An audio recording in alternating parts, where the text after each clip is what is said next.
Good afternoon, everyone, and welcome to the last in our series of lectures, The Art of Relationships, focusing on individual artists represented in creative exchanges. The exhibition on view at the Pollock Krasner House, which closed today, was the last day. I want to thank Victoria Pilato, Stony Brook University's digital project librarian, for co-hosting this series, which is made possible by a generous gift from Dorothy Lichtenstein and Stony Brook's John H. Marburger III Memorial Fund.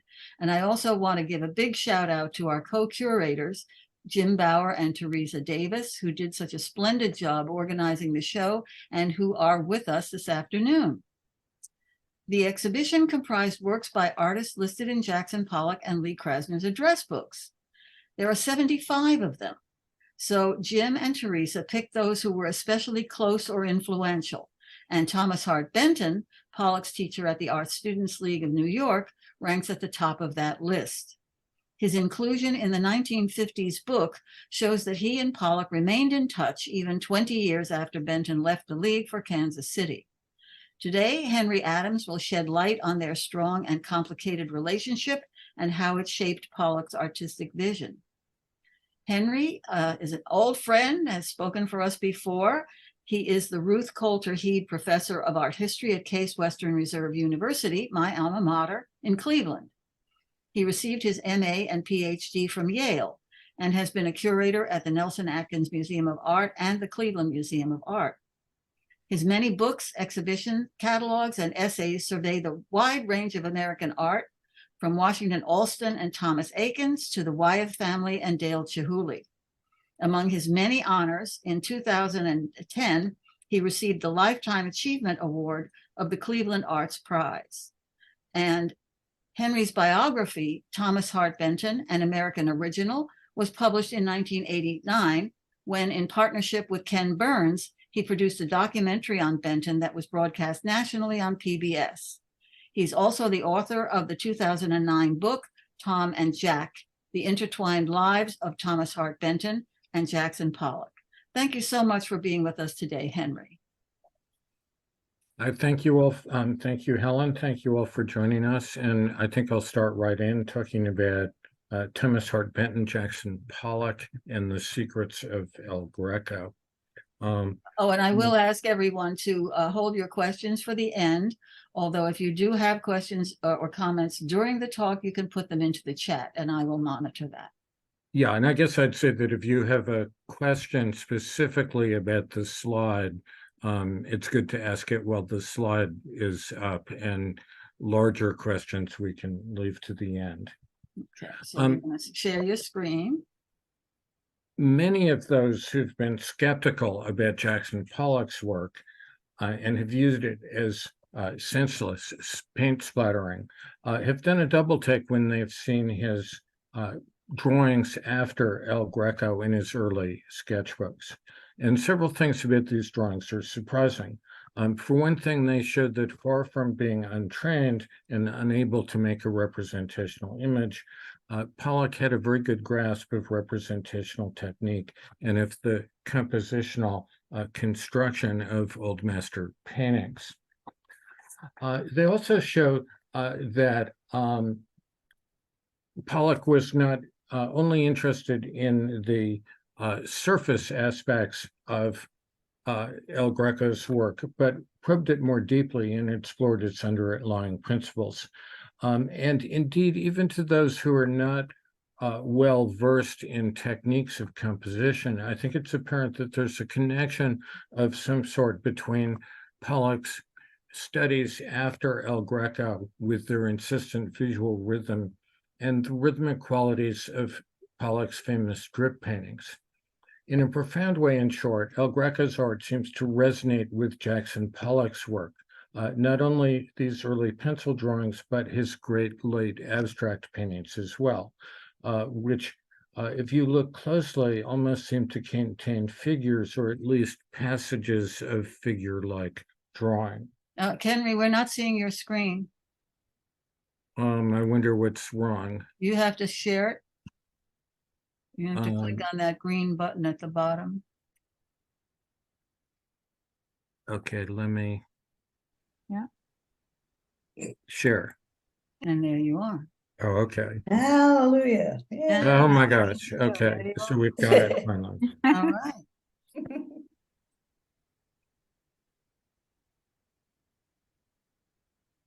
Yeah, and finally, basically what I've said so far is that obviously Pollock's drawings after El Greco have some relationship to his mature paintings. And finally, they suggest that we should violate one of what until recently was a standard assumption about Jackson Pollock, which was that he had nothing to his first teacher, Thomas Hart Benton.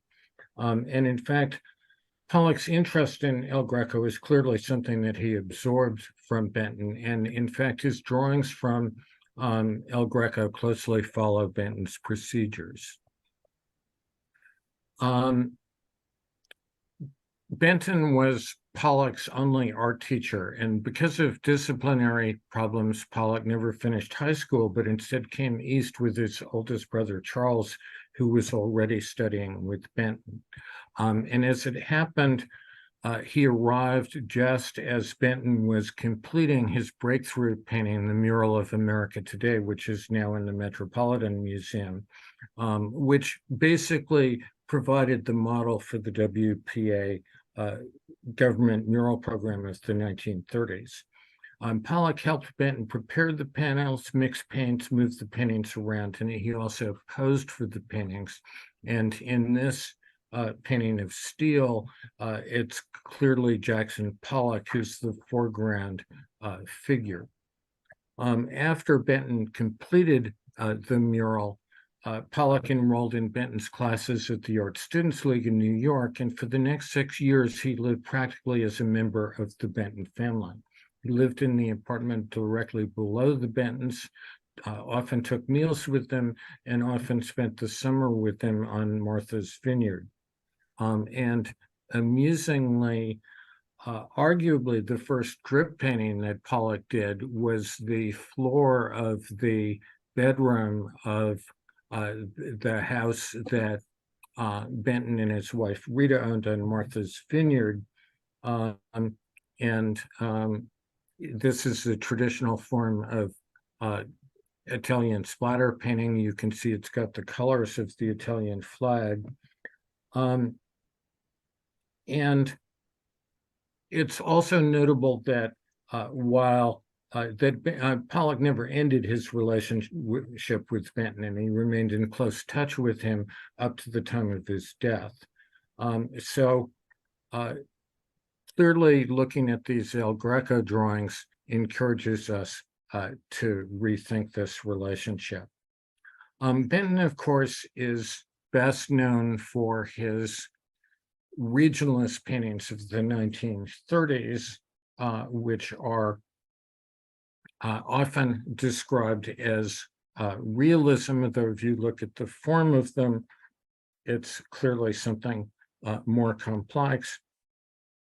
In fact, Benton spent years in Paris as a young man absorbing modern styles, and it was this study of modern art that led him to El Greco. The key to understanding Benton's development, and that of Pollock as well, is to understand his indebtedness to synchronism, an artistic movement in Paris that was started by two young Americans, Morgan Russell and Stanton MacDonald Wright, which they introduced to the world in 1913. And synchronism essentially sought to combine the discoveries of modern art with the figural rhythm of old master composers of grand design, from Michelangelo to El Greco. The figure chiefly responsible for the early development of synchronism was Morgan Russell, who had studied sculpture with Matisse. Matisse at the time was interested in African sculpture and was also interested in combining the muscular solidity of African sculpture with the kind of twisting visual rhythms that you find in the work of Michelangelo. In Gertrude Stein's apartment, Russell encountered Picasso's Three Women, And it immediately occurred to him that a cubist faceting a form could be used to intensify the twisting rhythms of Michelangelo. Basically, Matisse had encouraged him to study Michelangelo's dying slave in the Louvre, and here you can see how he's translating the dying slave into the kind of dynamic rhythms of Michelangelo.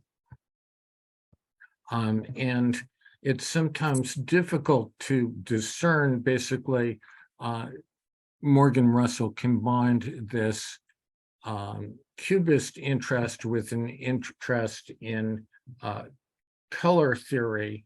But basically, if you go back to the formative stages of his seemingly abstract compositions, they almost invariably go back to the dying slave. One of the things that's interesting about synchromism is that it can vary a great deal in its degree of representation. Some synchronist paintings are almost purely abstract color wheels, such as the one on the left. Others are renderings of Michelangelo's figures, which are relatively straightforward in their realism, except for their rainbow-like colors. Now, how does this connect with Benton? Basically, Benton's best friend in Paris was Morgan Russell's co-creator of synchronism, Stanton MacDonald Wright. In 1911, unfortunately, Benton's mother arrived unexpectedly in Paris, discovered to her horror that her boy was keeping a French mistress, and brought him home. Thus, Benton missed out on the initial phases of synchronism, which was developed as a style in 1912, just a year after he left Paris, and was first presented to the world in exhibitions in Munich and Paris in 1913. But Benton did basically learn about synchronism in 1914 and again in 1916, when Stanton MacDonald Wright returned to the United States with the goal of marketing his synchronist work to an American audience. And at this point, Benton and MacDonald Wright drew from the model together. During this period, Benton learned to make abstract synchronist paintings, such as the one on the left, which belonged to the journalist H.L. Mencken, as well as figure paintings mostly based on Michelangelo, such as the one on the right. The synchronists had been interested in creating a compositional rhythm that was based on a single figure. At this point, Benton became interested in creating a rhythmic arrangement of several figures, like old masters such as El Greco. And one of his first exercises of this type was the painting on the left, now lost, which used a sculpture by Michelangelo as a starting point. And it's around this time that he began to intensively analyze the work of El Greco.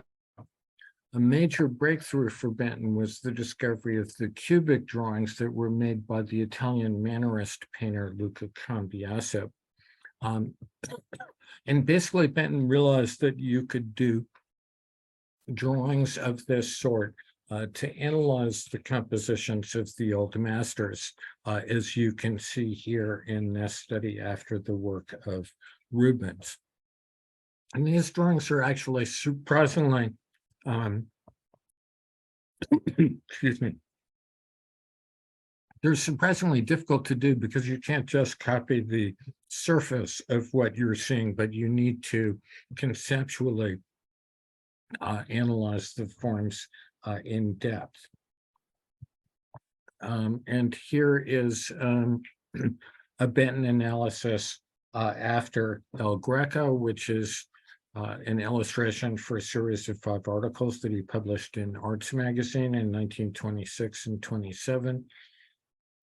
You can see that Benton is basically proposing that old master composition works on two levels. It works as movement on the surface, which he is analyzing with sweeping, swirling lines. And you can analyze it as form and depth, which is what he's doing on the right with these drawings similar to Cambiasso. And it's notable that in his article in Arts Magazine, he'd chosen a painting by El Greco as his principal model of spatial organization. Benton also made drawings of this sort to design his paintings. Here, for example, are two drawings he made to analyze the composition of his first, one of the paintings in his first mural project, the American Historical Epic. And to further explore the principles of compositional movement, around 1919, Benton also began to make sculptural models out of wood and metal, and then using them as the basis for abstract paintings. He was particularly interested in compositions which revolve around a real or imagined vertical pole. The diagram labeled E is from Benton's series of articles, and the one on the right is a drawing in the margin of a Jackson Pollock study. Here is Benton next to Jackson Pollock. Essentially, Pollock was copying an old drawing by a composition by El Greco, and then making a little sketch on the right-hand margin to emphasize the ideas of vertical rhythm. I mean, of course, this idea of vertical poles, well, here are two studies. This is Benton's study by El Greco. This is Pollock's study after the same painting by El Greco. And here, of course, we have Benton's Pollock's blue poles, in which he's exploring a similar idea of a vertical pole with forms swirling around it. Now, about 1914, rather 1919, it occurred to Benton that he could make clay models as a way of designing figure paintings. And while the technique sounds laborious, essentially he found out that in sculpture, he could more easily work out the rhythmic relationship of the forms, and that it was easier to bend and tweak the clay into a rhythmically harmonious design than to make dozens or even hundreds of drawings to explore all the possibilities of such little adjustments. And this is his first painting based on a clay model, a garden scene of 1919. One impetus for this approach was that around 1919, Benton read a book about Tintoretto that described his use of clay models to design his paintings, and also to study the way that light falls on his design.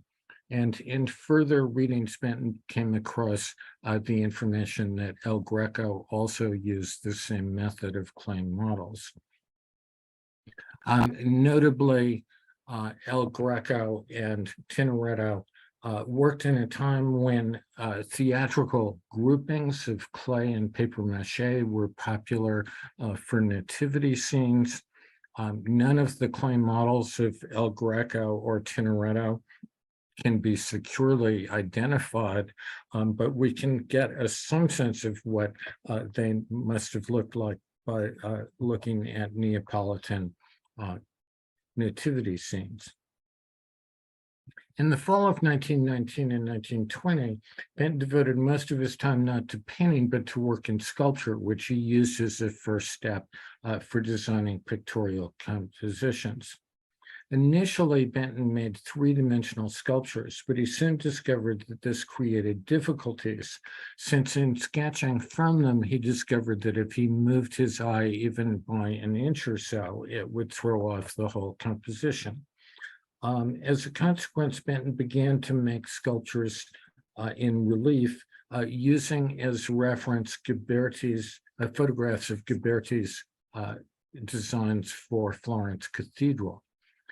He also found that when he made these sculptures on a vertical surface, that the figures in deep relief fell off, and consequently he began making them on a sloping plane, modeling the background figure in 3 dimensions, the foreground figures in 3 dimensions, and the background figures in much shallower relief. Here you see Benton's model for his painting of Persephone, and then the oil study he made from this model. Essentially, the figure of Persephone, particularly her feet, is in pretty complete 3-dimensional modeling. And then as you move backwards, the modeling becomes shallower and shallower. And when he made the painting from life, using a live model for reference, he basically, to get more realistic detail, he also kept the clay model on hand to work out the composition. And basically, things like heads were often actually painted from life. And the old man in Persephone, his portrait was painted from that of a bum from the Dantan mission, who stank so badly that they had to open all the windows when he left to air out the studio. And basically, you can see that the clay model is quite roughly worked out, and that when he made the final painting, he basically worked it out in more detail. Here is Benton's model for his Truman library mural, and here you can see more clearly how it goes from really pretty 3-dimensional sculpture in the foreground to much more shallow relief as you go into the background. And Benton commented, you've got to have a little bit of sculptural ability or you can't make them. And even some sculptors can't make them if they don't have a sense of perspective in drawing, because these things are made in perspective. The approach of doing things with these clay models is one that Benton used throughout his career. And once you understand that, it explains the look of his paintings.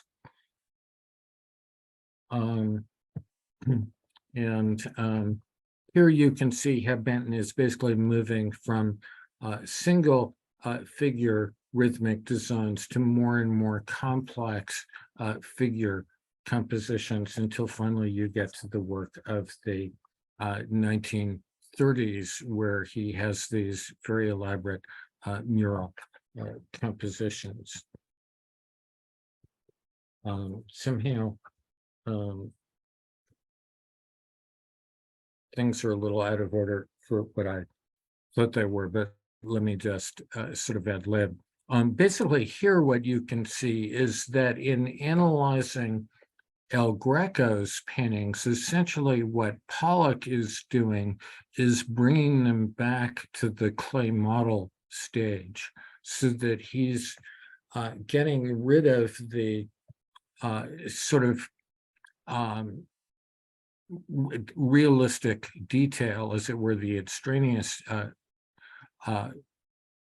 realistic detail, coming back to the clay model, and also creating models which are more 3-dimensional in the foreground than in the background, and that are organized on a sloping plane.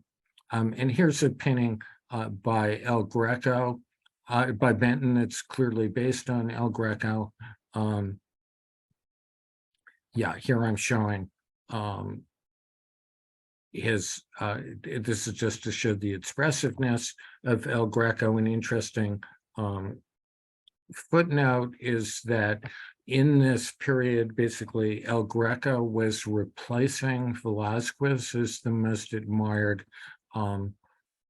Spanish artist, and Benton was introduced to this early in his career when, on the advice of Mary Cassatt, the Art Institute of Chicago bought a major painting by El Greco, which for a long time hung over the main staircase. And here is Benton's Ballad of the Jealous Lover of the Lone Green Valley, which interestingly he hung over the staircase of his home. And if you look at it carefully, you can see that it's a rather clever imitation of the Agony in the Garden by El Greco that's in the Toledo Museum, and that all the swirling forms of the El Greco painting have a counterpart in the Benton painting as well, although the imagery is very different. And this is just a sort of art historical footnote, but you can see that Benton is also looking at the slanted tabletop of Picasso's Demoiselle d'Avignon. Oh, and of course, this is Jackson Pollock, who is represented in The Jealous Lover of Lone Green Valley, playing the harmonica at the bottom. So that Jackson Pollock not only watched Benton do these compositional designs, but in a sense lived within some of Thomas Hart Benton's major paintings. Here he is with Glenn Rand's on the right and a Tennessee fiddler in the background. Jackson Pollock's early work looks remarkably like that of Thomas Hart Benton, and in fact, quite a number of them are based on Benton's illustrations for a book called We the People. And just for example, Pollock's Going West is clearly based on Benton's illustration of Going West from that book. Here, let's look at El Greco's influence on Pollock's early work. And I think it's apparent that he did sort of two kinds of studies, one of which in Benton fashion is exploring the forms on the surface, and the other is translating it into forms in depth, basically reconstructing the kind of clay model that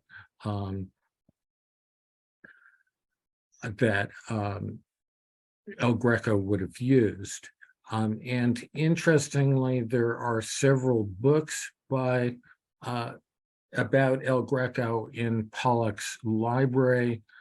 He seems to have bought them in the picked them up in the 1930s, and both Pollock and Benton rented their apartment from a bookseller named Robert News on 4th Avenue, for whom Benton designed a book plate, and it seems clear that that's where they obtained these books. One can specifically often identify which plates of which books Pollock was working from.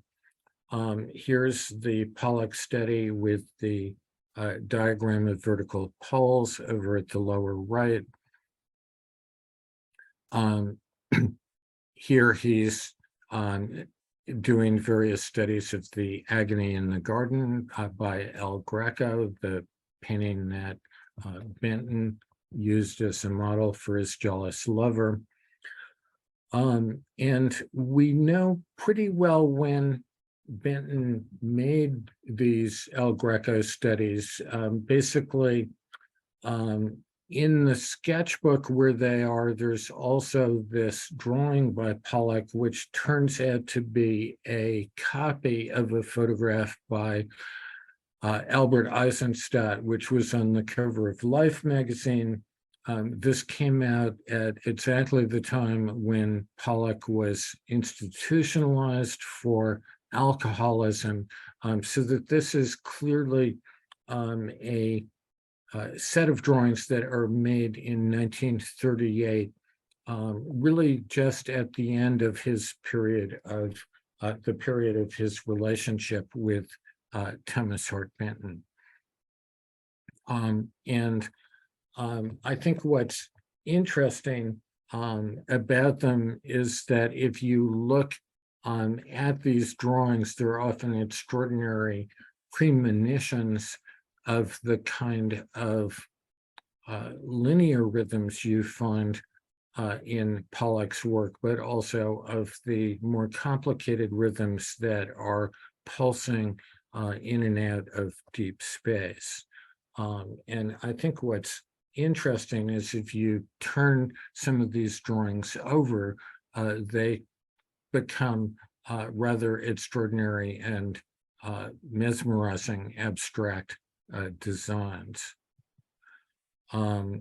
One of the things that's interesting about Pollock's drawings is that he often shifts from one mode of analysis to another. Here you can see one of his copies where he moves from a sort of curving analysis of the composition to one that is then translating it into cubic terms.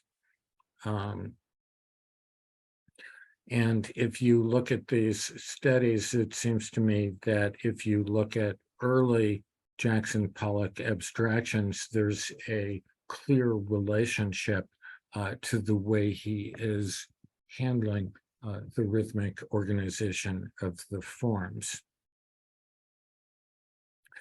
Now, when I started exploring this, at first I was chiefly interested in Benton and Pollock, but I think we also learned something about El Greco's methods, which curiously has not been mentioned in the literature on El Greco.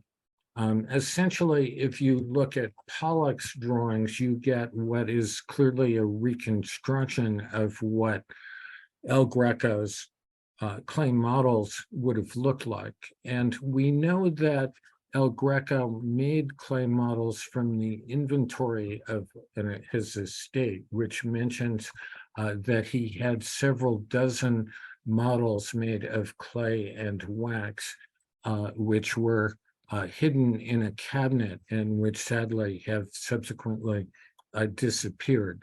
But it seems clear that El Greco had a set of clay and wax models which he used as a way of designing his compositions and also as a way of working out variations on a composition. So that probably some of these clay models represented an entire painting and others represented smaller figural groups within a larger composition. Here again, I'm showing you. Now, particularly interesting is El Greco's painting of the disrobing of Christ. And I think what's interesting about this is if you look at it, you can see very clearly that the figures in the foreground are more three-dimensional. And as you move backward in space, they become progressively more flat until when you get to the last row of figures, you essentially have something that is like an incised relief rather than one that is fully sculptural. And I think what this indicates is that El Greco was clearly using clay models of the same type that Benton did, that for various practical reasons were organized on a sloping plane. The other thing that you can see pretty clearly is that there are two modes of painting in El Greco's paintings, that if you look at, for example, the robe of the figure of Christ, it's relatively freely done, as if it were painted from a clay model. Here I'm just showing the different zones of space in the El Greco painting, and how the foreground figure is much more three-dimensional. And basically most of the painting is relatively summarily painted, and then essentially he dropped in the heads from life, which it turns out is exactly what Benton did. For example, in his Missouri mural in the Missouri State Capitol, Benton started painting, creating the painting before he had the heads worked out, and he would go around the building and find figures to pose for him and basically drop in the heads. And you can see that essentially what El Greco is doing is dropping portrait heads into this into the head portion of the design, and is using quite a different mode of paint handling for the rest of the composition. And this is, for example, the head of Christ, which is surely painted from life. He does the same thing in the burial of Count Orgaz in Toledo. And you can see again that the foreground figures are more three-dimensional, whereas, for example, the figures in black behind the bishop who's carrying the body of Count Orgaz are basically relatively flat. This raises the question of why El Greco was so important to modern art. This is an early drawing by Picasso where he's claiming that I am El Greco. This painting by El Greco, which is now in the Metropolitan, is one of the chief sources for the Demoiselle d'Avignon.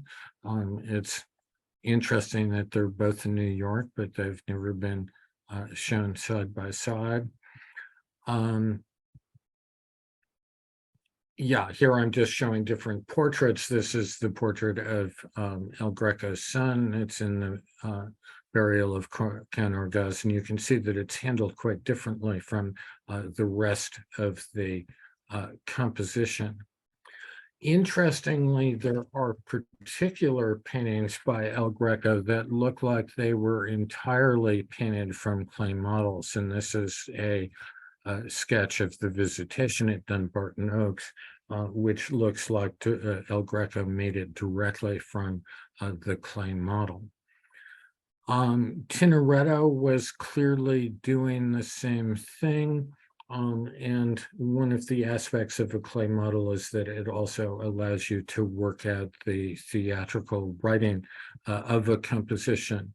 One aspect of this argument, it's often claimed that El Greco worked with Titian. El Greco probably worked as an assistant for a number of Venetian painters, but it seems clear that his use of clay models is something he must have picked up from Tintoretto rather than from Titian. We get to El Greco's influence on Pollock's late work, and there's sort of a progression here, but you can see how Pollock basically moved in terms of his primary influence from El Greco onto Jose Clemente Orozco. Something that's usually not mentioned is that Benton and Orozco were close friends. It's Benton who arranged Orozco's first New York exhibition and essentially resurrected his career after he fled from Mexico.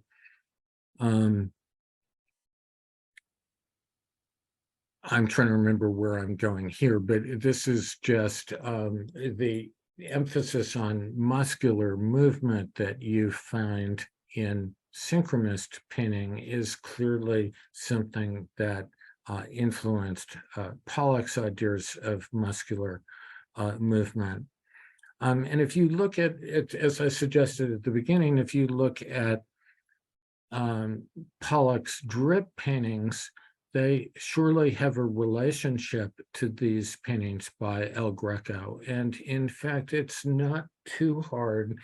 Here I'm showing my enormous talent as an artist, but it's not too hard to take the squiggles in Jackson Pollock's paintings and to turn them into cartoony figures. This leads into a whole other argument, but I think it's recently been demonstrated pretty clearly that Pollock's drip paintings began with biomorphic figures. He then developed visual rhythms on top of them, but when the painting got too cloudy, he would often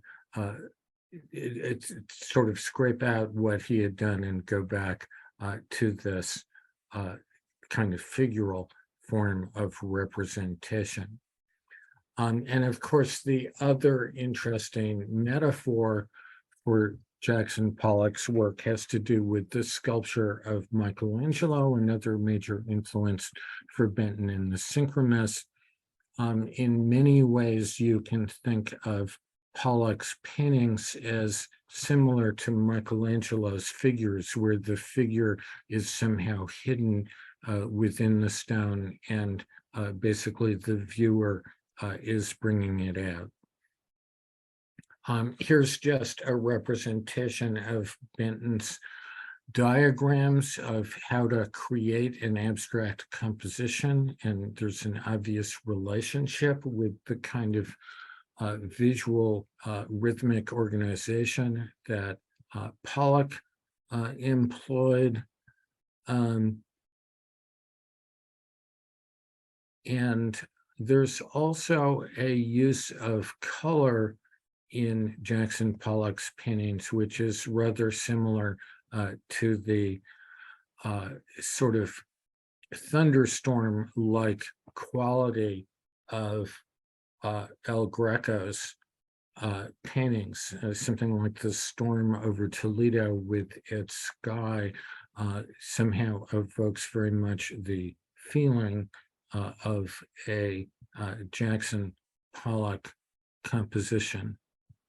Yeah, and here I'm just sort of suggestively showing an El Greco painting, a Pollock drawing after El Greco, and a mature painting by Jackson Pollock.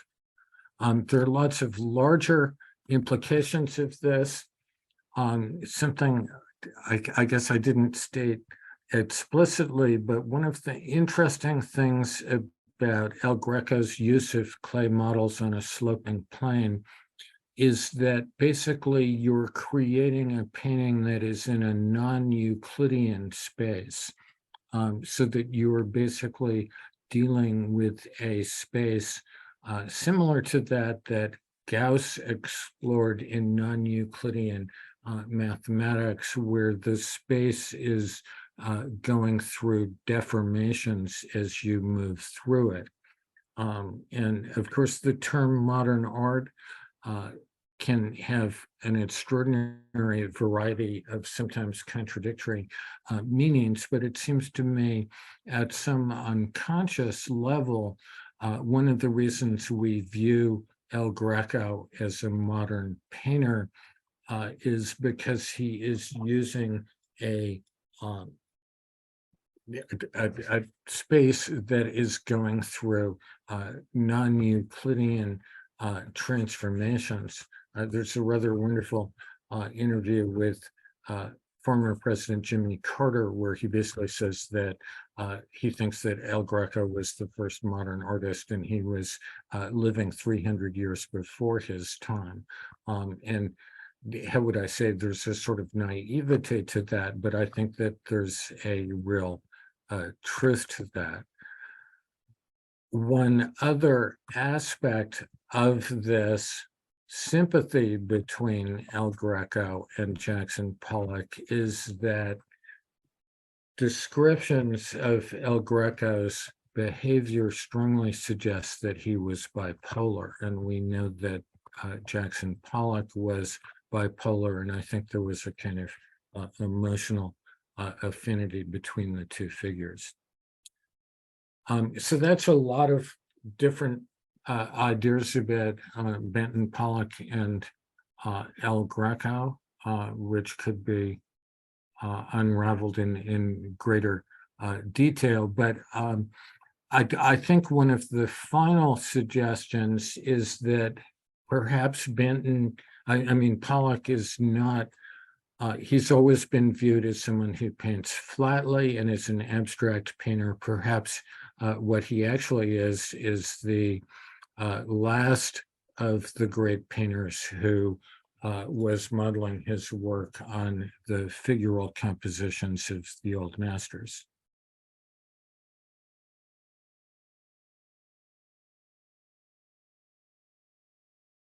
So good, thank you.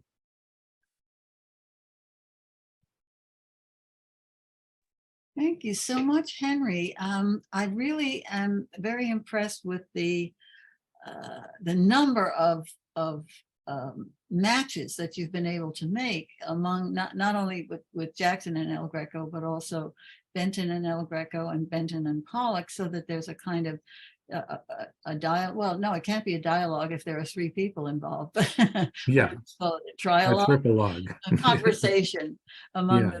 all three of them over obviously a very formative period in Jackson's work. And I don't think there's anyone who, seeing this, would not agree that something of the structure and composition that he learned under Benton was carried through even into his most abstract work. So I'm looking at the chat, and I see Richard Carson agrees with me and evidently agrees with you as well. Although I must say, I'm not sure that Pollock was ever actually diagnosed as bipolar.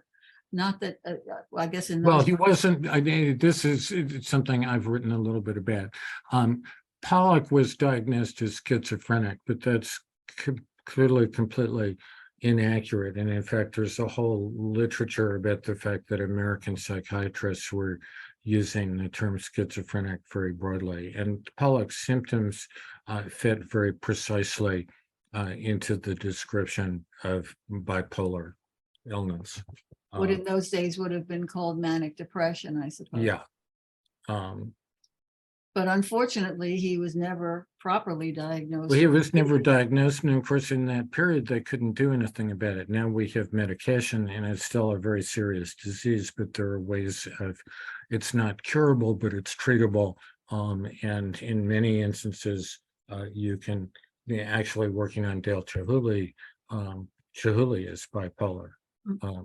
And at the moment is taking 17 different medications, and he's not, he's normal would be the wrong word, but he's still alive and he's able to function, and actually function clearly at a level that most normal people can't.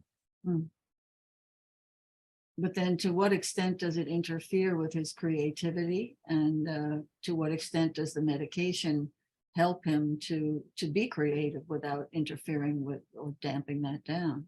Yeah, and that has been an issue for Dale, and I guess I'd say that in the early period of his life, clearly the bipolar illness was not so severe, but it got to the point where he was completely immobilized, and if it weren't for modern medication, he'd be dead.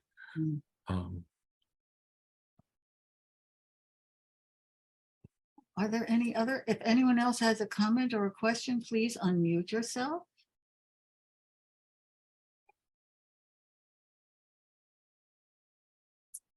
I say, did I disable screen sharing button for participants? Yes. Screen sharing is not possible among participants.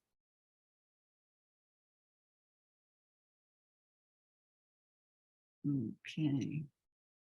Well, if we have no further comments, I would like to thank Henry so much. Oh, here, Jim says, could you do a similar analysis comparing Chihuly with El Greco? There's certainly enough sinuous forms in Chihuly, I would say.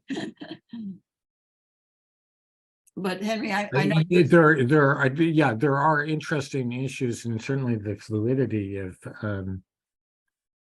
of Chihuly's work. I guess I'd say that Jackson Pollock is one of the figures that Chihuly greatly admires, and that sense of flow in Chihuly's work has a real affinity with the work of Jackson Pollock.